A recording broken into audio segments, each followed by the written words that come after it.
আয়াত ৪৩। ফালাউলা ইয জাআহুম বা'সুনা তাদাররউ ওয়ালাকিন ক্বাসাত কুলুবুহুম ওয়া যায়্যানা লাহুমুশ শাইতানু মা কানু ইয়া'মালুন। অনুবাদ: সুতরাং যখন আমাদের শাস্তি তাদের উপর আপতিত হল, তখন তারা কেন বিনীত হল না? কিন্তু তাদের হৃদয় নিষ্ঠুর হয়েছিল এবং তারা যা করছিল শয়তান তা তাদের দৃষ্টিতে শোভন করেছিল। আয়াত ৪৪। فَلَمَّا نَسُوا مَا ذُكِّرُوا بِهِ فَتَحْنَا عَلَيْهِمْ أَبْوَابَ كُلِّ شَيْءٍ حَتَّى إِذَا فَرِحُوا بِمَا أُوتُوا أَخَذْنَاهُمْ بَغْتَةً فَإِذَا هُمْ مُبْلِسُونَ।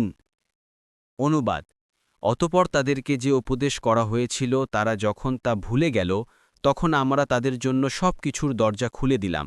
অবশেষে তাদেরকে যা দেয়া হলো, যখন তারা তাতে উল্লসিত হল, তখন হঠাৎ তাদেরকে পাকড়াও করলাম, ফলে তখনই তারা নিরাশ হল। তাফসির: এই আয়াতে বলা হয়েছে যে তাদের অবাধ্যতা যখন সীমাতিক্রম করতে থাকে, তখন তাদেরকে একটি বিপজ্জনক পরীক্ষার সম্মুখীন করা হয়, অর্থাৎ তাদের জন্য দুনিয়ার নেয়ামত, সুখ ও সম্পদের দ্বার খুলে দেওয়া হয়। এতে সাধারণ মানুষকে হুঁশিয়ার করা হয়েছে যে দুনিয়াতে কোনো ব্যক্তি অথবা সম্প্রদায়ের সুখ স্বাচ্ছন্দ্য ও সম্পদের প্রাচুর্য দেখে ধোঁকা খেও না, যে তারাই বুঝি বিশুদ্ধ পথে আছে এবং সফল জীবনযাপন করছে। অনেক সময় আযাবে পতিত অবাধ্য জাতিসমূহেরও এরূপ অবস্থা হয়ে থাকে। তাদের ব্যাপারে আল্লাহর সিদ্ধান্ত এই যে তাদেরকে অকস্মাৎ কঠোর আযাবের মাধ্যমে পাকড়াও করা হবে।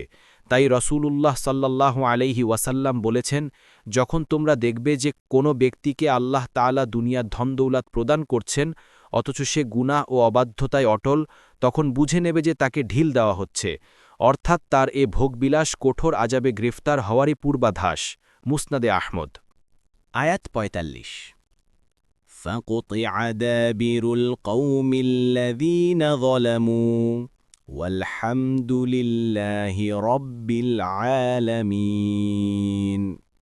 অনুবাদ: ফলে জালিম সম্প্রদায়ের মূলচ্ছেদ করা হল এবং সমস্ত প্রশংসা সৃষ্টিকুলের রব আল্লাহর জন্যই।